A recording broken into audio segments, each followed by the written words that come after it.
Hi friends, मेरा नाम है अमित।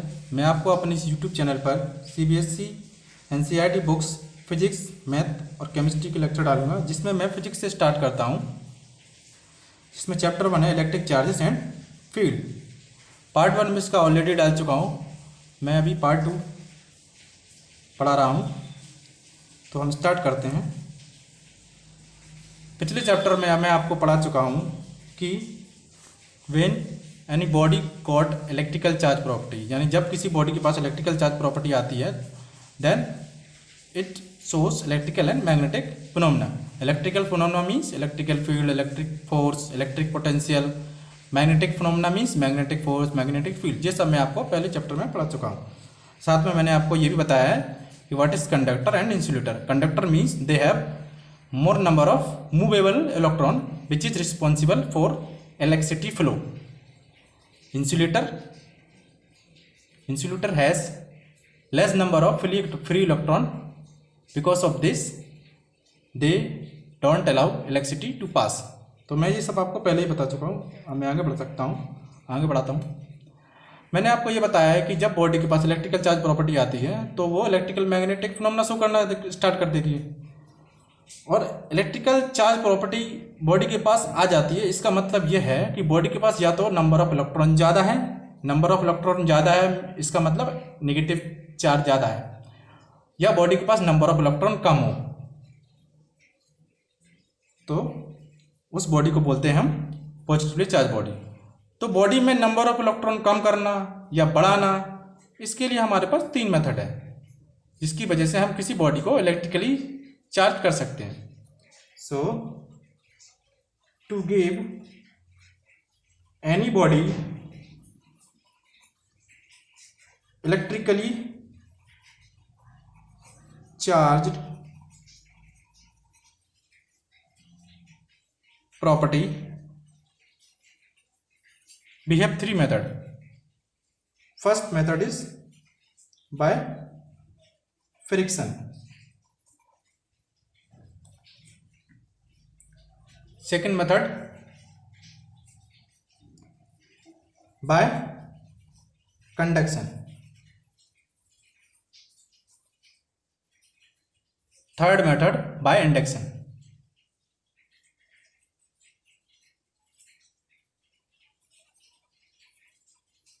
तो हम धीरे धीरे तीनों मेथड को पढ़ते हैं। तो ये सब 3 मेथड है, by friction, bye conduction, by induction, जिनकी वजह से हम किसी भी बॉडी को इलेक्ट्रिकली चार्ज कर सकते हैं। तो सबसे पहले पढ़ते हैं हम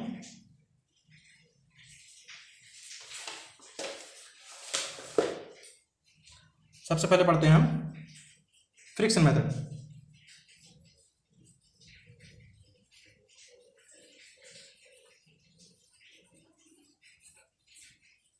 आगे बढ़ने से पहले मैं थोड़ा आपको बेसिक बताना चाहता हूँ। आप जानते हैं कि कोई भी बॉडी हो, उसके अंदर एटम होते हैं, और एटम के अंदर इलेक्ट्रॉन, प्रोटॉन और न्यूट्रॉन होते हैं। तो हम आपको एक एटम दिखाते हैं। आप जानते हैं कि एटम के अंदर न्यूक्लियस होता है, ये मान के चलो ये न्यूक्लियस है, और उसके अंदर ऑर्बिटल होती हैं।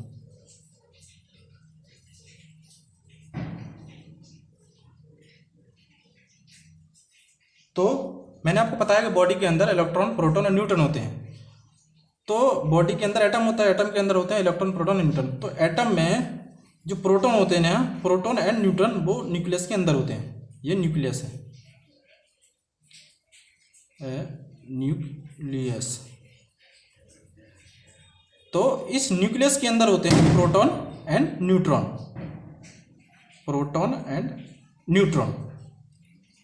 और ये जो ऑर्बिटल है ना, इन ऑर्बिटल में होते हैं इलेक्ट्रॉन।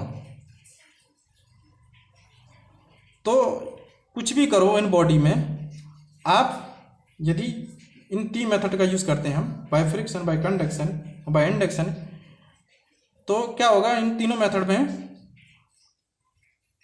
केवल इलेक्ट्रॉन ही फ्लो होंगे। मैं आपको वो जब मेथड बताऊंगा तब आप समझेंगे। मैं आपको इस सिंपल ये बताना चाहता हूँ कि प्रोटॉन न्यूक्लियस के अंदर होते हैं, जो स्ट्रांगली न्यूक्लियस से बॉन्ड होते हैं, इसीलिए प्रोटॉन क्या कर सकते हैं, मूव नहीं कर सकते। मैंने आपको कंडक्टर में क्या बताया था कि उनके पास मूवेबल इलेक्ट्रॉन होते हैं, यानी मोर नंबर ऑफ फ्री इलेक्ट्रॉन होते हैं जो मूव कर सकते हैं। तो मैंने आपको बताया था कि इलेक्ट्रॉन मूव कर सकते हैं, मैंने आपको ये नहीं बताया कि प्रोटॉन मूव कर सकते हैं, मैंने आपको बताया इलेक्ट्रॉन मूव कर सकते हैं। तो मैं यही बताना चाहता हूँ कि प्रोटॉन मूव नहीं करते हैं। प्रोटॉन इसलिए मूव नहीं करते हैं क्योंकि वो प्रोटॉन और न्यूट्रॉन क्या होते हैं, वो न्यूक्लियस के अंदर होते हैं जो स्ट्रांगली बॉन्ड होते हैं। इनके लिए हमें बहुत ज़्यादा एनर्जी चाहिए इनको निकालने के लिए, तो इसीलिए प्रोटॉन मूव नहीं करते हैं। ओनली इलेक्ट्रॉन जो बाहर हो, जो बैलेंसी मतलब जो सबसे बाहर इलेक्ट्रॉन हो वही मूव कर सकते हैं। तो मैं आपको ये बताना चाहता हूँ कि कंडक्टर के अंदर जो मूवेबल इलेक्ट्रॉन होते हैं वो यही इलेक्ट्रॉन होते हैं जो ऑर्बिटल, जो सबसे बाहरी इलेक्ट्रॉन बाहरी ऑर्बिटल में हो, या जो लूजली बाउंडेड हो न्यूक्लियस से, वो इलेक्ट्रॉन मूव कर सकते हैं। तो मैं आपको यही बताना चाहता हूँ। मेरा की पॉइंट यहाँ ये है कि प्रोटॉन और न्यूक्लियस कभी भी मूव नहीं कर सकते हैं क्योंकि वो न्यूक्लियस के अंदर होते हैं। तो मैं ये आपको ये सब ऑर्बिटल हैं और ऑर्बिटल में इलेक्ट्रॉन होते हैं। तो मैं अब स्टार्ट करता हूँ। देखो फ्रिक्शन मेथड में क्या होता है कि हमारे पास यहाँ दो बॉडी हैं। मैं आपको सिंपल भाषा में बताता हूँ, ठीक है। और याद रखना प्रोटॉन कभी मूव नहीं कर सकते हैं क्योंकि वो न्यूक्लियस के अंदर होते हैं। मैंने इन दो बॉडी को आपस में रब किया, रगड़ा, यानी फ्रिक्शन में। हम इसको बॉडी को आपस में रगड़ेंगे तो क्या होगा, फ्रिक्शन, इसको बोलते हैं फ्रिक्शन मेथड। तो क्या होगा, फ्रिक्शन की वजह से जब हम किसी बॉडी को आपस में रगड़ते हैं तो क्या होता है, वो गर्म होता है, यानी इसमें हीट एनर्जी निकलती है। तो मैं आपको ये बॉडी है ना, तो इस बॉडी के अंदर इलेक्ट्रॉन होगी, प्रोटॉन भी होंगे। मैं प्रोटॉन इसलिए नहीं बता रहा हूँ क्योंकि प्रोटॉन मूव ही नहीं कर सकते, मैं इनको शो ही नहीं कर रहा हूँ, सिर्फ इलेक्ट्रॉन शो कर रहा हूँ। तो क्या होगा, मान के चलो हाँ ये बॉडी है ना, ये दोनों इनिशियली न्यूट्रल बॉडी है, मतलब इनके पास जितने प्रोटॉन है उतने ही इलेक्ट्रॉन है। क्या होगा, जब हम इनके आपस में दो बॉडी को रब करेंगे तो क्या होगा, हीट एनर्जी निकलेगी। उस हीट एनर्जी का क्या करेंगे, इलेक्ट्रॉन उस हीट एनर्जी का यूज करके एक बॉडी से दूसरी बॉडी में ट्रांसफर होने लगेंगे। तो मैं मानता हूँ कि बॉडी यहाँ से बॉडी में इलेक्ट्रॉन यहाँ से यहाँ जा रहे हैं। तो मैं आपको फिर से बताता हूँ, जब हम फ्रिक्शन मेथड का यूज़ करते हैं तो क्या होता है, एनर्जी डेवलप होती है, हीट एनर्जी। उस हीट एनर्जी का इलेक्ट्रॉन गेन करते हैं, इलेक्ट्रॉन के पास काइनेटिक एनर्जी आ जाती है, उस काइनेटिक एनर्जी से इलेक्ट्रॉन मूव करने लगते हैं और बॉडी वो एक जगह से दूसरी जगह मूव करने लगते हैं। तो जो बॉडी इलेक्ट्रॉन लूज करती है उस बॉडी को बोलते हैं पॉजिटिवली चार्ज बॉडी। तो मान के चलो ये बॉडी इलेक्ट्रॉन लूज कर रही है, तो ये बॉडी क्या हुई, पॉजिटिवली चार्ज। ये बॉडी, ये भी बॉडी, और इस बॉडी के पास इलेक्ट्रॉन आ चुके हैं तो इसको बोलते हैं नेगेटिवली चार्ज। याद रखना ये दोनों इनिशियली क्या थी, न्यूट्रल थी, यानी इनके पास जितने इलेक्ट्रॉन थे उतने ही प्रोटॉन थे। तो जो बॉडी के पास इलेक्ट्रॉन आ गए, उसके पास ऑलरेडी इलेक्ट्रॉन थे और इलेक्ट्रॉन आ गए, तो बहुत ज़्यादा इलेक्ट्रॉन हो गए, इसीलिए इसको बोलते हैं नेगेटिवली चार्ज बॉडी। और बहुत ज़्यादा इलेक्ट्रॉन मतलब एक्सिस ऑफ इलेक्ट्रॉन।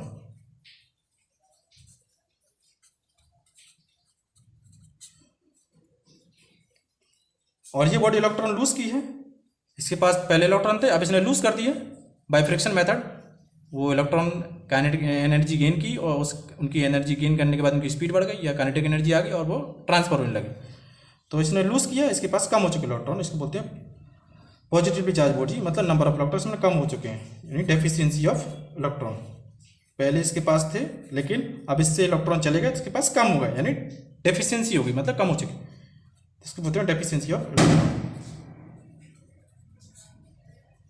तो आपको समझ आया फ्रिक्शन मेथड क्या है, मैं दोबारा बताता हूँ। फ्रिक्शन मेथड में हम दो बॉडी को आपस में फ्रिक्शनली रगड़ते हैं तो क्या होता है, उसमें से हीट एनर्जी निकलती है, उस इलेक्ट्रॉन क्या करते हैं, उस एनर्जी को यूज़ करके उनकी काइनेटिक एनर्जी उनके पास आ जाती है, उस हीट एनर्जी का यूज़ करते हैं तो क्या होता है, उनके अंदर काइनेटिक एनर्जी आती है और वो मूव करने लगते हैं उस एनर्जी को गेन करके। तो जब वो इलेक्ट्रॉन मूव करने लगेंगे तो जो बॉडी लूज करेगी उस बॉडी को बोलते हैं पॉजिटिवली चार्ज बॉडी, और जो बॉडी इलेक्ट्रॉन गेन करेगी उसको बोलते हैं नेगेटिवली चार्ज बॉडी। याद रखना ये बॉडी इनिशियली न्यूट्रल थी, मतलब इनके पास जितने इलेक्ट्रॉन थे उतने ही प्रोटॉन थे। तो देखा हमने न्यूट्रल बॉडी को, ये दो बॉडी इनिशियली न्यूट्रल थी, तो हमने एक बॉडी को क्या कर दिया, पॉजिटिवली चार्ज बॉडी बना दिया, और एक बॉडी को क्या बोलते हैं, नेगेटिवली चार्ज बॉडी बना दिया। अब ये बॉडी इलेक्ट्रिकली चार्ज हो चुकी है, तो क्या होगा, अब ये body electrical and magnetic phenomena show कर सकती है। अब नेक्स्ट मेथड पढ़ सकते हैं bye conduction.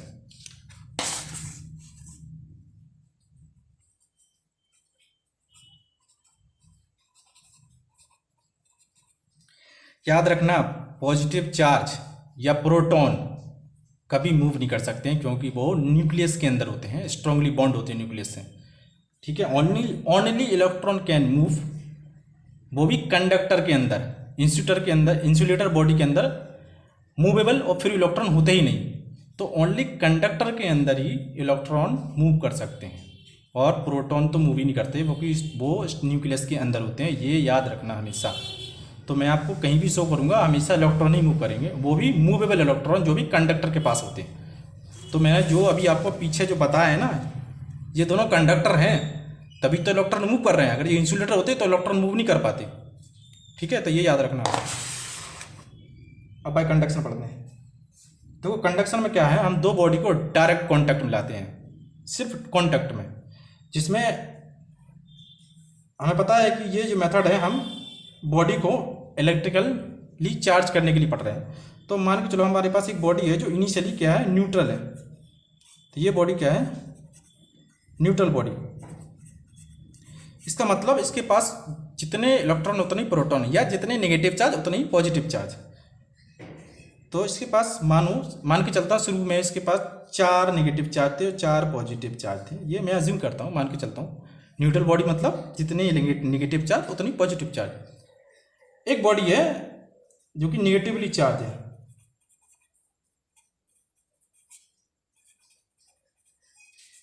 Negatively charge body. ठीक है,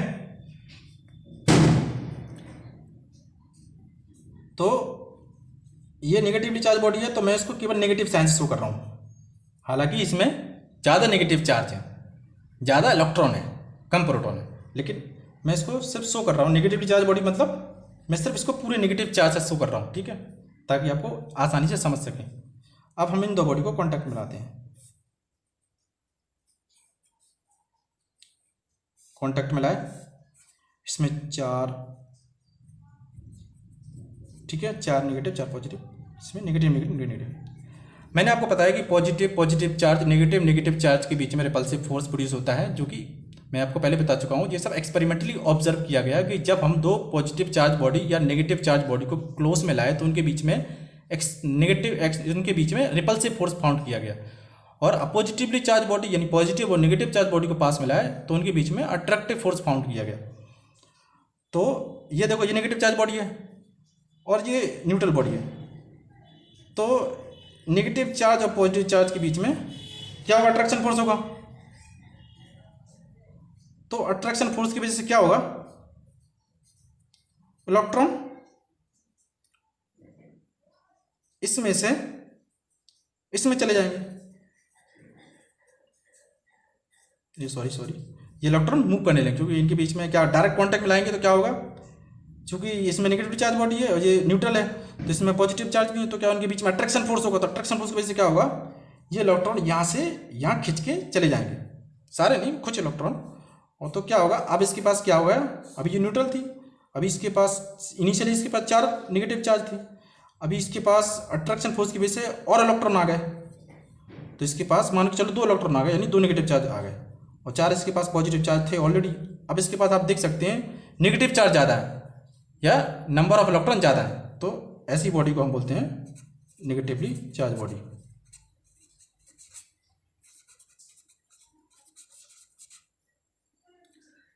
तो ये बॉडी अब क्या नेगेटिवली चार्ज हो चुकी है। तो अब हम देख सकते हैं बाय कंडक्शन मेथड से हमने क्या किया, एक नेगेटिवली चार्ज बॉडी को लिया और उसको न्यूट्रल बॉडी से कांटेक्ट में लाए, तो वो बॉडी भी कैसी हो गई, नेगेटिवली चार्ज। यानी हमने bye conduction negatively charge body का यूज़ करके न्यूट्रल चार्ज, जो न्यूट्रल बॉडी थी, हमने उसको भी नेगेटिवली चार्ज बना दिया। इसी तरह पॉजिटिव चार्ज का एग्जांपल देखते हैं, सेम है। पॉजिटिव चार्ज बॉडी को मैं सिर्फ पॉजिटिव साइन से शो कर रहा हूँ यहाँ, हालांकि इसमें ज़्यादा प्रोटॉन होंगे और कम इलेक्ट्रॉन होंगे, लेकिन मैं इसको सिर्फ शो कर रहा हूँ कि ये पॉजिटिव चार्ज बॉडी है।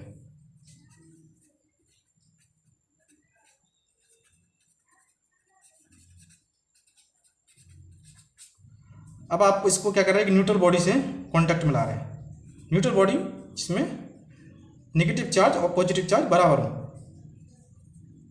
तो क्या होगा, जब आप इसको कांटेक्ट में लाएंगे तो क्या होगा, इनके बीच में अट्रैक्शन फोर्स होगा पॉजिटिव और नेगेटिव चार्ज के बीच में। तो इस अट्रैक्शन फोर्स की वजह से क्या होगा, जो इलेक्ट्रॉन है ना यहां से यहां चले जाएंगे। तो अभी इसमें कितने इलेक्ट्रॉन, अभी इसमें कितने नेगेटिव चार्ज थे, 4, मान के चलो इसमें से 1 चला गया तो इसमें बचे 3, और इसमें 4 ऑलरेडी पॉजिटिव चार्ज थे। तो आप देख सकते हैं इसमें ज़्यादा पॉजिटिव चार्ज हो चुका है। तो अब ये बॉडी क्या हुई, पॉजिटिवली चार्ज। तो आप देख सकते हैं मैंने एक पॉजिटिव चार्ज बॉडी का यूज़ करके न्यूट्रल बॉडी को पॉजिटिव चार्ज बना दिया। तो बाय कंडक्शन हम क्या कर सकते हैं, किसी भी न्यूट्रल बॉडी को हम न्यूट्रल बॉडी को चार्ज बॉडी बना सकते हैं। उसको नेगेटिव चार्ज बॉडी बना सकते हैं, पॉजिटिव चार्ज बॉडी कर। यदि हम नेगेटिव चार्ज बॉडी को न्यूट्रल बॉडी के कॉन्टैक्ट में लाएंगे तो कैसी हो जाएगी, वो नेगेटिवली चार्ज। और यदि हम पॉजिटिवली चार्ज बॉडी को न्यूट्रल बॉडी के कॉन्टैक्ट में लाएंगे तो वो कैसी हो जाएगी, पॉजिटिवली चार्ज बॉडी। ठीक है, तो मैं आपको यही बताना चाहता हूँ। अब हम पढ़ते हैं थर्ड मेथड, जिसको बोलते हैं बाय इंडक्शन।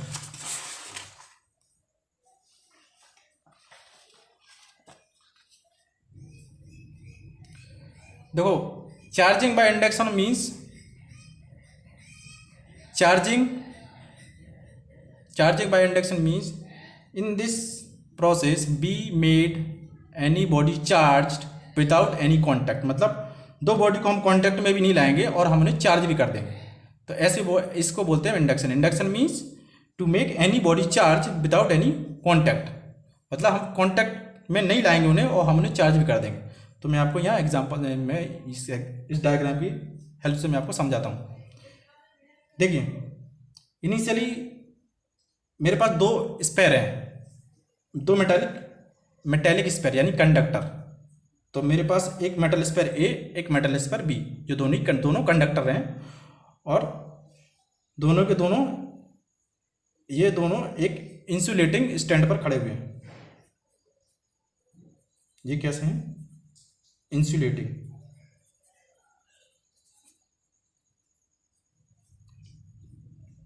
इनिशियली ये दोनों मेटालिक स्फीयर या 2 कंडक्टर बॉडी न्यूट्रल है, यानी इनके पास जितने इलेक्ट्रॉन हैं उतने ही प्रोटॉन है। दोनों बॉडी के पास, इसके पास जितने इलेक्ट्रॉन है उतने प्रोटॉन है, इसके पास जितने इलेक्ट्रॉन है उतने प्रोटॉन है।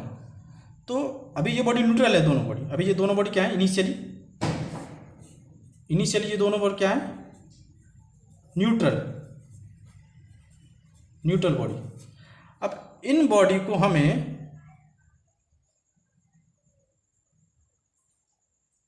इंडक्शन मेथड से चार्ज करना है। तो इंडक्शन मेथड में हमें क्या करना है, ये तो न्यूट्रल बॉडी है। अब क्या करेंगे, हम एक पॉजिटिव चार्ज बॉडी है, हमने एक पॉजिटिव चार्ज बॉडी ली, एक मान के चला हमने एक रॉड ली जो पॉजिटिवली चार्ज है। हम इसको डायरेक्ट कॉन्टैक्ट में नहीं लाएंगे, क्योंकि इंडक्शन का मतलब क्या है, हमें कॉन्टैक्ट में नहीं लाना है इन बॉडी को। हमें इन 2 बॉडी को विदाउट एनी कॉन्टैक्ट हमें इन्हें चार्ज करना है। तो हम क्या करेंगे, इसको हम कॉन्टैक्ट में लाएंगे, हम इसको क्लोज में लाएंगे। तो हम क्लोज में ले आए। तो आप क्या जानते हैं कि बॉडी के अंदर इलेक्ट्रॉन होते हैं बहुत सारे, प्रोटॉन भी होते हैं। तो क्या होगा, ये पॉजिटिव चार्ज बॉडी है, हम इसको कॉन्टैक्ट में नहीं ला रहे हैं, इस बॉडी के अंदर इलेक्ट्रॉन होंगे। तो पॉजिटिव और इस बॉडी के अंदर जो इलेक्ट्रॉन है, इलेक्ट्रॉन पर नेगेटिव चार्ज होता है, तो पॉजिटिव और नेगेटिव चार्ज के बीच में अट्रैक्शन फोर्स होगा। तो उसकी वजह से क्या होगा, इस बॉडी के अंदर जितने भी इलेक्ट्रॉन है वो यहाँ पर इकट्ठे हो जाएंगे, क्योंकि उनके बीच में अट्रैक्शन फोर्स लगेगा। तो जितनी भी इलेक्ट्रॉन है, आप जानते हैं मैंने क्या कहा था, मैंने आपको पहले बताया कि ये दोनों क्या है, कंडक्टर हैं, मेटल स्फीयर कंडक्टर।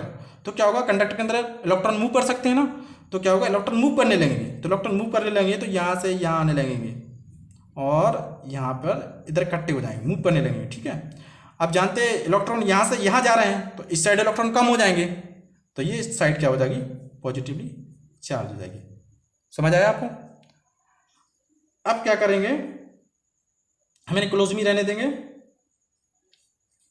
अब क्या करेंगे, हम इसको क्लोज में नहीं, ये एक पहला डायग्राम, ये दूसरा, अब मैं तीसरा डायग्राम पे आता हूं। इस तीसरे डायग्राम में क्या है, हम इसको क्लोज ही में रहने दे रहे हैं ताकि इनके बीच में वही फोर्स लगा रहे हैं, और जो नेगेटिव चार्ज इधर है और जो पॉजिटिव चार्ज इधर है, इधर ही रहें। वो इसलिए होगा क्योंकि इनके बीच में फोर्स लगेगा। तो फोर्स की वजह से ये इधर ही रहेंगे, तो यही ये भी इधर ही रहे। उसी समय हम क्या करें, इस बॉडी को, इस वाली बॉडी को हम अलग कर लेते हैं, इस बॉडी को हम अलग कर लेते हैं, ये वाली बॉडी को जो पॉजिटिवली चार्ज बॉडी हो चुकी है हम इसको अलग कर लेते हैं। बट मेक श्योर दैट कि this body should be close, ये बॉडी हमेशा इसके पास ही रहना चाहिए। उसी समय हम इस बॉडी को अलग कर लेते हैं, तो क्या होगा, ये बॉडी तो नेगेटिव चार्ज रहेगी ये, और अब हम इसको अलग कर लेते हैं। बट आपको ये सब कब करना है, जब ये क्लोज में रहे, ताकि ये इससे क्या हो गई कि ये नेगेटिवली चार्ज यहाँ पे है, यहीं रहे, और पॉजिटिव चार्ज यहीं पर है, क्योंकि इनके बीच में फोर्स लगेगा, उस फोर्स की वजह से क्या होगा, ये सब एक जगह कंसंट्रेशन रहेंगे। तो make sure that you will not remove this at that time, you move this body a little for.